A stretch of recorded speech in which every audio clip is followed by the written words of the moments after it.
And next, President Trump, moments ago, throwing his support behind the massive purge in Saudi Arabia. He says the king and the crown prince there, who is trying to solidify power and take over, says he knows exactly what he's doing.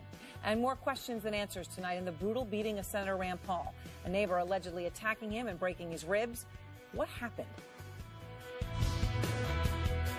New tonight, a massive purge of princes and one of the world's best-known billionaires, all arrested by a man who would be king, a man emboldened by President Trump.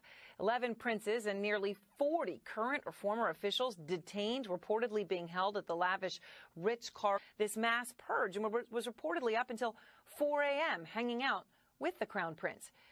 Trump goes right now way back with the top target of this crackdown, the billionaire investor Prince Al-Walid bin Talal. He helped Trump out in the 1990s when he had financial issues. During the election, though, Prince Al-Walid not a fan of the president, even calling him a disgrace during the presidential primary season. Becky Anderson is out front tonight. She is in Riyadh. And Becky, I mean, this is pretty incredible what we are seeing.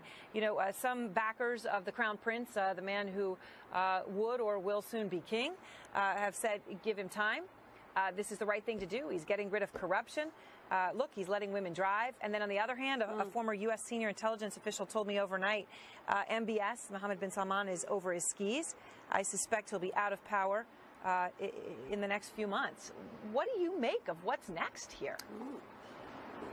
Well, those are interesting thoughts. Look, it was a move that rocked this city, an unprecedented sweep, Erin, of members of the royal family, government officials, high-profile businessmen, as you pointed out, that authorities insist here is intended to root out the corrupt and put an end to what people here call the era of elite indulgence. When asked about the sort of charges we are talking about, one official Saudi source told me the new anti-corruption commission was set up to investigate things as wide-ranging as money laundering, bribery, embezzlement and extortion.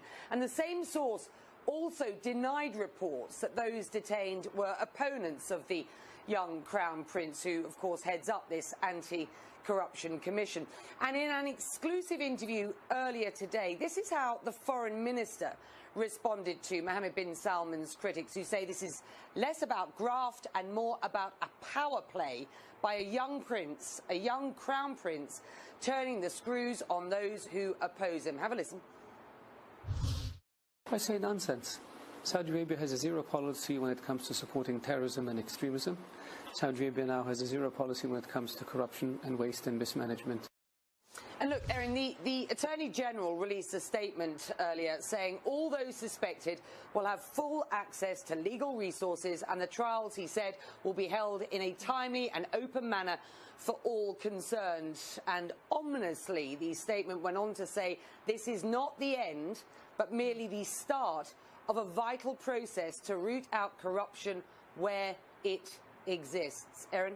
All right, thank you so much, Becky Anderson in Riyadh tonight. Thanks.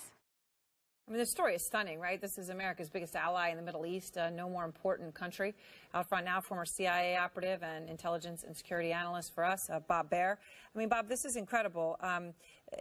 Just again, that former senior U.S. intelligence official told me the crown prince is over his ski tips and believes he'll be out of power, if not worse off, within the next few months. That was a quote from that person. Do you think that's possible? I agree with that, Aaron. This crown prince, 32 years old, is way over his head. This country has been run by consensus in the royal family and the merchant class. And now these arbitrary arrests, I mean, people that I thought were untouchable at one time are being put in jail. The rumors are running rife in Saudi Arabia, in fact, that Mohammed bin Salman is executing princes. I'm not even sure it's true, but the fact that the Saudis are even listening to these rumors tells me that this country is on the precipice. You know, we cannot let Saudi Arabia be destabilized. That is our reserve tank for oil. This will affect our economy if something happens here. And we're also talking about Mohammed bin Salman is threatening Iran. The resignation of the Lebanese prime minister apparently was driven under his orders. The Iranians are worried about a war at this time. He's moving on too many fronts in a very conservative country. And I do not see how this can end well for Saudi Arabia. I mean, you know, you describe it as being on the precipice. The President of the United States, though, just moments ago, I don't know if you've heard this, Bob, he just tweeted.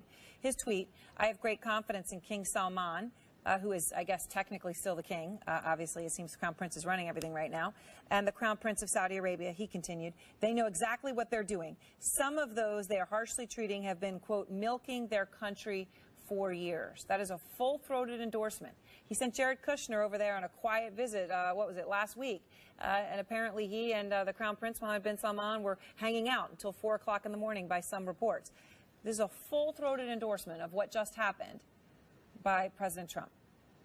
With Aaron, with all due respect, President Trump knows nothing about Saudi Arabia. It's probably one of the most convoluted, complicated countries in the world, and the politics are pretty much opaque to us. And siding with a prince who's making a power grab like this means that if things go badly, we will be blamed, President Trump and the United States, and we will pay a price there.